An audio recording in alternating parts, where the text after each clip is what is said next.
Oh, he just kicked me in the head. That's great. The No Fade channel checking in on this episode of Dad's Home Gym. We are going to be talking about gym flooring, specifically the type of flooring I happen to think is the best and probably the most economical to fix or finish off your home gym to prevent the floor from damaging and prevent your gym equipment from damaging, and probably most importantly, keep your gym equipment off the floor and prevent it from absorbing moisture. As you can see, we got Santa Claus behind me playing on...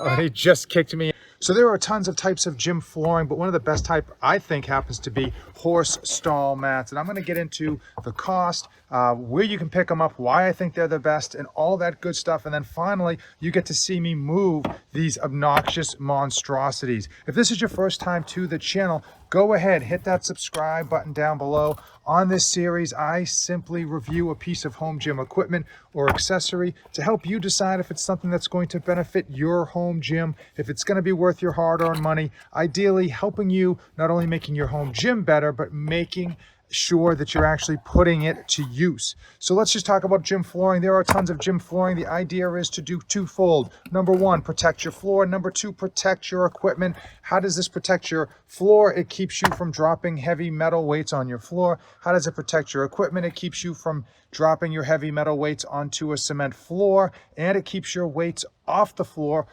whether it's a garage or a basement or wherever, to help prevent from absorbing moisture and keep the rust down. Now, I was able to pick these up at Dodge Grain in Salem, New Hampshire for $44 a piece. Now, obviously that gets quite expensive if you think of the size of a fairly large gym, but if you have a small home gym, that's not too bad overall.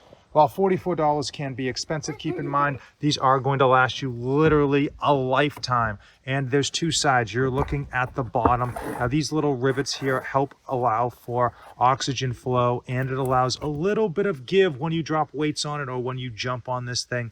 And the top is kind of pivoted to have a bit of traction when you are on it. How much do these horse stall mats weigh? They weigh approximately 100 pounds, and what's worse about the weight is how difficult they are to manage because there is no handle to actually hold on to. They are bulky with respect to grip, and they are heavy, and they are literally the definition of dead weight.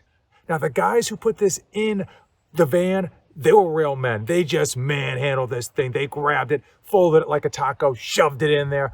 I, on the other hand, are going to have some significant trouble getting this into my basement gym. But thankfully, there's only 3. The last time I had to get like 6 of these things in, I think I was out for a week trying to recover. These things are pretty brutal. We're going to try a method of kind of folding them up like a taco, using the wheelbarrow, and then just manhandling at the other end. But frankly, I'm not nearly as much of a man as the men who threw these things in here so quickly.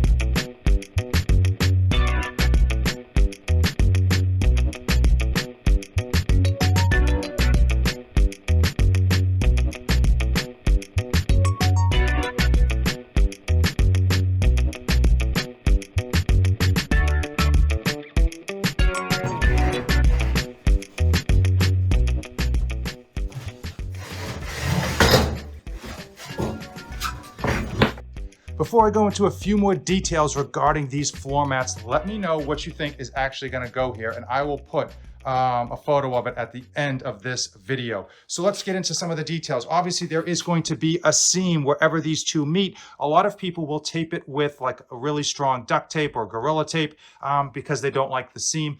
I leave it as is. They tend not to move. It tends to be a small enough seam that I never really catch my foot, and it allows me to kind of bend up a corner and vacuum underneath if necessary. Overall, man, I'm really, really happy with these floor mats in general from my previous experience. And if you do buy in bulk, if you've got a big area, you can try to negotiate with some of the places that you get because you are buying in bulk, whether that ends up being just home delivery and it just saves you from having to go and pick them up, or you get the price per individual one down. So price is the biggest factor with regards to home gym flooring, and I know it can add up quickly. What you're looking at are used horse stall mats that I bought. Now you can buy them used. There's a catch to it. Like everything in life, there is a catch. One of the nice things about these horse stall mats is that they never really get old. As you can see, these were used in a local gym that had very significant use over a number of years, and they look almost as good as the new ones. In fact, I bet if I gave them a nice new washing, they'd look even better. The problem is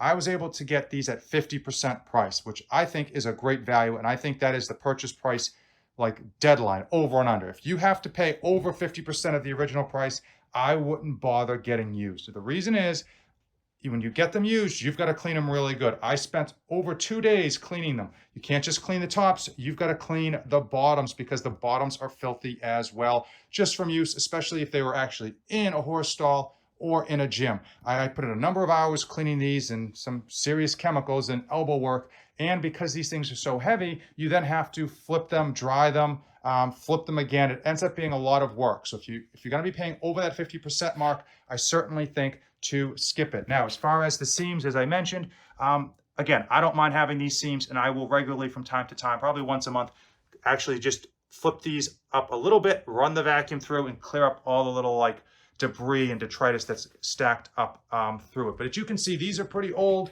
and the only thing is they're simply just faded slightly. Still work, still great, still have a little bit of a give to them because they're rubber. And again, I'm a broken record. They last a lifetime, and it still allows me to drop some of the kettlebells, drop the bumper plates and stuff like that, and not damage the floor entirely, or what might even be worse, damage my equipment. So I have been happy with the fact that I got these used, but overall, I think I saved $120 from used versus new on this section of the gym. And frankly, I probably put in $120 worth of elbow work and time to get these things clean. So really make yourself knowledgeable before you end up buying used, because sometimes you think you're getting a deal and the deal is not what it claims to be.